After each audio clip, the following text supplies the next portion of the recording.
Bonjour à tous, c'est le temps de le dire. Quelle place pour le débat dans l'Église catholique ? Jeudi s'ouvriront à Lille les premiers états généraux du christianisme avec un seul mot d'ordre, chrétiens, parlons-nous. Une centaine de débats thématiques sont organisés à cette occasion dans la capitale du Nord.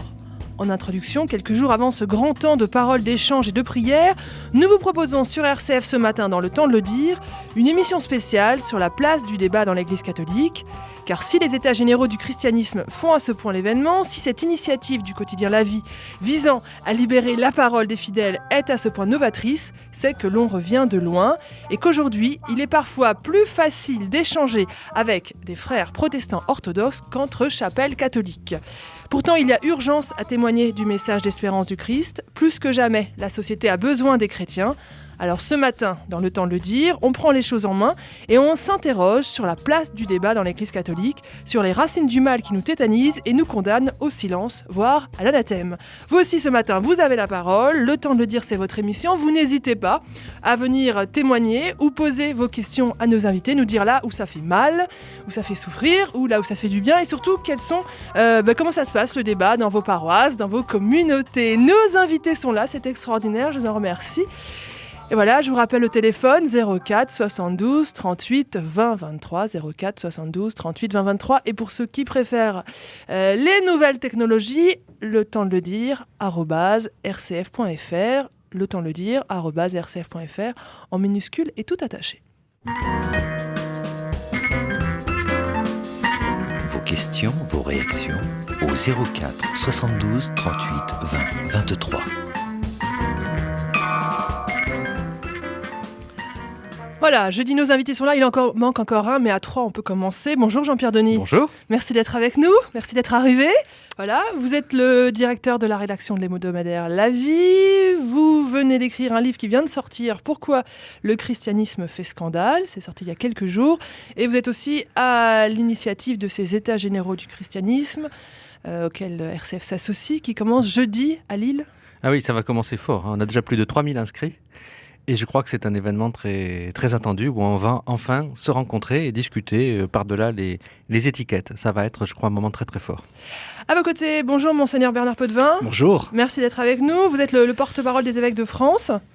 Tout à fait. Et vous êtes avec nous pour nous dire si on peut parler au sein de l'Église catholique, si on parle facilement, s'il y a des sujets tabous. Volontiers, très heureux de partager avec vous ce temps. Et vous répondrez aux questions des auditeurs. Je crois que vous serez, vous aussi, aux États généraux du christianisme. Tout à fait. Vous animez un débat. Je suis participant de tout un débat sur le concile et toute une réflexion sur ce que ça peut représenter aujourd'hui et demain.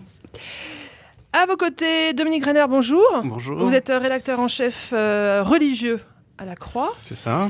Vous êtes assomptionniste également. Vous êtes scientifique de formation.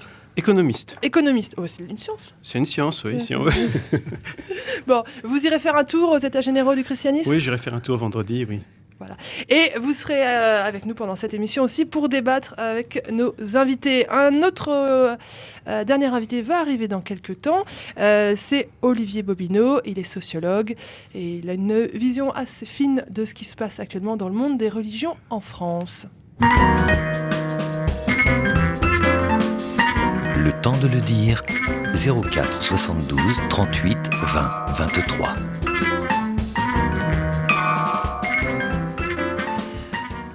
Jean-Pierre Denis, est-ce qu'il y avait vraiment urgence à se parler entre chrétiens ? Entre catholiques même, pour ces états généraux ? En tout cas, évidemment, il y a des instances de dialogue officielles, notamment entre les églises. Il y en a beaucoup, elles font un travail remarquable. Elles ont déblayé l'essentiel du terrain. Ce qui me paraissait plus intéressant, c'est aujourd'hui, au fond, dans la société française, on ne sait plus très bien quelle est la place du christianisme. On avait envie de signifier quelque chose dans notre société, de dire oui, les chrétiens sont là. Ils ne sont pas toujours derrière les étiquettes qu'on veut bien leur coller. Regardez d'ailleurs ce qui s'est passé à propos du voyage du pape en Grande-Bretagne. C'est comme en France. On y reviendra. On colle très vite des étiquettes, puis après on est un peu embêté parce qu'il faut les décoller. Donc tout ça mérite qu'on se prenne un peu de temps pour se rencontrer. Puis la deuxième chose, c'est qu'après toutes les crises, les polémiques qu'on a traversées, y compris dans l'Église, moi j'ai observé que beaucoup de gens en avaient un petit peu assez. Ils voulaient aller plus loin, c'est-à-dire se rencontrer, discuter, prier ensemble, faire la fête ensemble. Et au fond, un vrai dialogue de cœur à cœur, c'est de ça qu'on a besoin. Et c'est le message le plus positif qu'on peut envoyer à notre société, je crois. Vous pensez qu'on est dans une église qui souffre actuellement d'un manque de paroles, d'échanges, de communication ? Non, je crois qu'il y a un vrai désir de sortir des chapelles dans lesquelles on s'est trop longtemps enfermé, ce qui ne veut pas dire renier ce que l'on croit, pas du tout. Je crois que ce n'est pas du tout ça que l'époque attend et appelle. Simplement dire ce que l'on croit, ça ne veut pas exclure un dialogue avec l'autre. Ça serait complètement absurde d'une certaine façon. Donc plus l'identité est claire, plus elle peut être en même temps ouverte. Et c'est ça l'esprit des États généraux du christianisme. Monseigneur Bernard Potvin, comment est-ce que le porte-parole de la conférence des évêques de France que vous êtes reçoit cette initiative ? Mais d'une façon très favorable. Je puis dire que Jean-Pierre m'en a d'ailleurs parlé dès les prémices. Il m'avait parlé de ce projet. Moi, je l'ai accueilli vraiment volontiers parce que je trouvais qu'il y avait une heureuse synergie avec justement cette communication institutionnelle dont Jean-Pierre vient de dire qu'elle exerce tout le possible. Elle fait tout ce qu'elle peut aujourd'hui à l'interne d'une église catholique et aussi entre églises chrétiennes pour exercer sa com. Et il était très important et il y a eu un accueil également très favorable par Monseigneur Ulrich, l'archevêque de Lille, de cette initiative. Il y avait, je trouve, quelque chose qui était très intéressant. C'était l'idée que vient de résumer Jean-Pierre qu'on se parle, mais aussi qu'on ne se parle pas n'importe où. Le choix de Lille est très pertinent parce que c'est un lieu où il y a une tradition sociale, une tradition du dialogue, une tradition du catholicisme ouvert aux réalités. Monseigneur Ulrich a beaucoup apprécié cette façon de le construire en lien avec l'épiscopat, avec une université catholique, avec toute une tradition de l'action catholique et de tous les autres mouvements. Et donc, nous étions très à l'aise dès les débuts de ce projet. Ce qui me plaît également dans ce projet, c'est que c'est pas simplement, on se réunit pour causer ensemble. On parle ensemble de ce qui est plus grand que nous, de ce qui nous anime, de ce qui nous motive, de ce qui nous transcende, de ce qui nous pousse vers demain. Et ça, c'est extrêmement motivant. Dominique Greiner, est-ce que vous aussi, vous ressentez un espèce de manque de dialogue entre les catholiques, au sein de l'Église catholique ? Oui, on sent bien qu'il y a des clivages et qu'aujourd'hui, le catholicisme se recompose et qu'on a parfois du mal à qualifier les différents groupes. Aujourd'hui, je crois qu'il y a une terminologie qui nous est plus imposée par la sociologie, qui nous met dans des cases et on a envie de sortir de ça. On sent bien qu'aujourd'hui, on ne peut plus mettre des gens sous le traditionnaliste parce que j'aime pas confier la tradition à certains, ce serait de dire que d'autres ne sont pas fidèles à cette tradition. On sent bien qu'il y a des gens, c'est pas parce qu'ils sont célèbres dans un rite dit extraordinaire, finalement, qui sont très éloignés de ce qu'ils croient. Il y a de ce que nous croyons, nous. Il y a des choses communes qui existent. On sent bien que dans certaines paroisses, il y a des gens qui ont un regard sur la foi un peu différent et pourtant qui réussissent à se retrouver, qui réussissent à prier ensemble. Et aujourd'hui, on a peut-être besoin d'embrayer un peu plus loin pour manifester cette unité, ce désir de vivre ensemble en chrétien. Jean-Pierre Denis, on est enfermé ou on nous enferme dans des chapelles ? Écoutez, on est en train d'en sortir. Moi, je dois avouer que pour mon plus grand plaisir, je n'ai rencontré aucune sorte de difficulté. C'est-à-dire que tout le monde m'a dit oui tout de suite pour venir, quelle que soit la sensibilité des gens qui ne s'étaient jamais rencontrés. Ils n'ont pas réfléchi 3 mois. Je leur ai d'ailleurs pas laissé 3 mois pour réfléchir parce qu'on a monté ça assez rapidement. Mais ils ont dit oui tout de suite. L'Église, l'institution, l'épiscopat ont dit voilà, l'institution c'est toujours quelque chose de frileux, etc. Elle a dit oui très facilement tout de suite. J'en dirai autant d'ailleurs de la vice-présidente de la Fédération protestante qui sera parmi nous aussi et du président de l'Assemblée des évêques orthodoxes qui sera aussi là. Donc je veux dire, il faut changer aussi de point de vue parce que je crois que les institutions ne se réduisent pas à leur peur, à leur frilosité. Au contraire, elles ont accepté cette part de risque et les personnes qui sont invitées, qui bien souvent ne se sont jamais rencontrées, souvent se sont même combattues parce qu'elles viennent de sensibilités très polarisées, très idéologisées, ont accepté avec plaisir. Donc le fruit est mûr, je crois.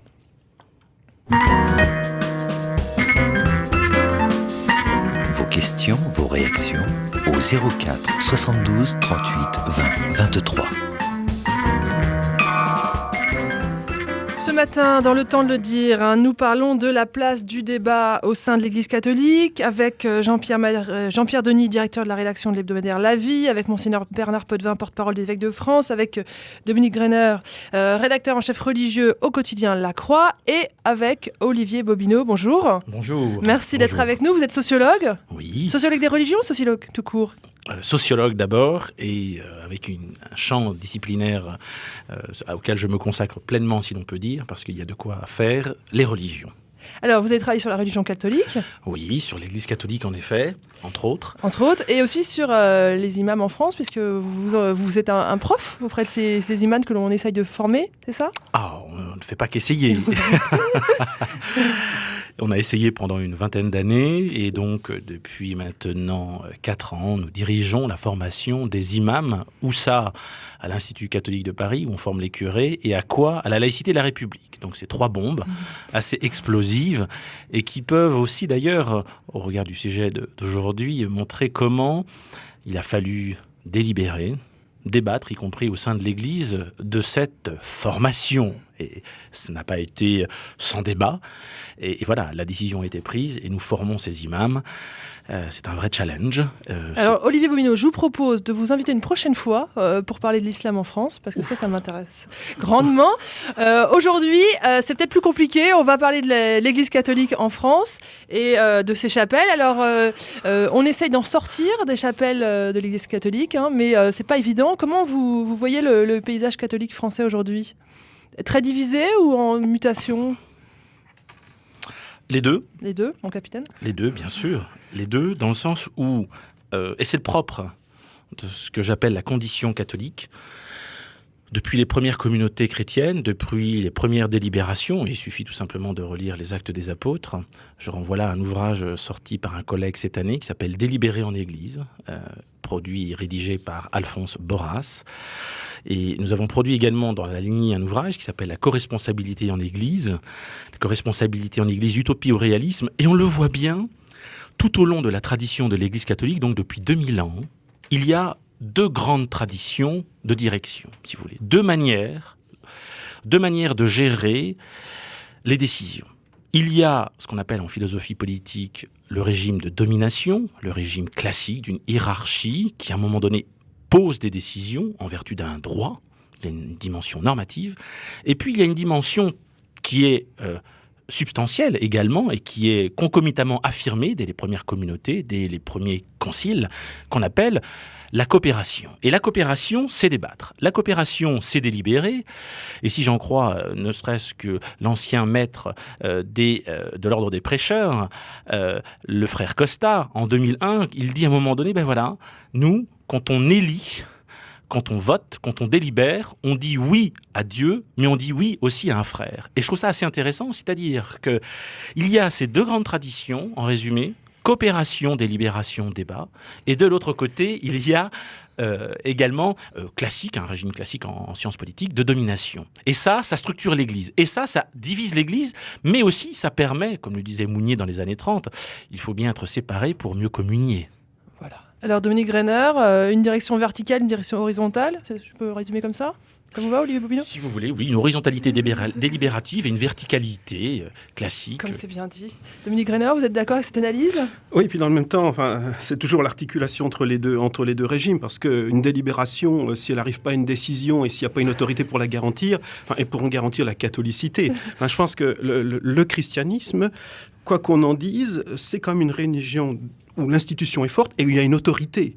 Et on ne peut pas nier, Jésus lui-même est reconnu comme celui qui parle avec autorité, et que le christianisme, pour vivre aujourd'hui, a besoin de cette autorité. C'est tout débat, je dis même dans l'espace public, le débat c'est bien, mais à un moment donné, il faut bien qu'on passe à un autre régime que celui de la discussion, qui est celui de la décision. Donc il y a un processus, la délibération, elle sert au discernement, et à un moment donné, il existe des instances, alors peut-être de ce régime de domination, mais une autorité qui doit jouer. Et peut-être que une des crises aujourd'hui dans le catholicisme, c'est peut-être cette crise de l'autorité. Et peut-être on ne perçoit pas quelle est sa fonction et son rôle. Alors là, vous êtes en train d'inverser. Le problème, c'est pas le débat, c'est l'autorité, c'est ça? C'est le rapport à l'autorité qui est peut-être un peu dévié et peut-être qu'il manque d'un rapport un peu consistant à l'autorité. On ne comprend pas à quoi elle sert. Voilà, Jean-Pierre Denis. Je suis tout à fait d'accord, sauf que j'ajouterais que la crise de l'autorité n'est, à mon avis, pas du tout propre à l'Église catholique. D'une certaine façon, le lieu où elle résiste le mieux, c'est l'Église catholique, où finalement les fidèles l'admettent, alors que dans le reste de la société, l'autorité politique, l'autorité militaire, l'autorité dite patriarcale n'a pas résisté.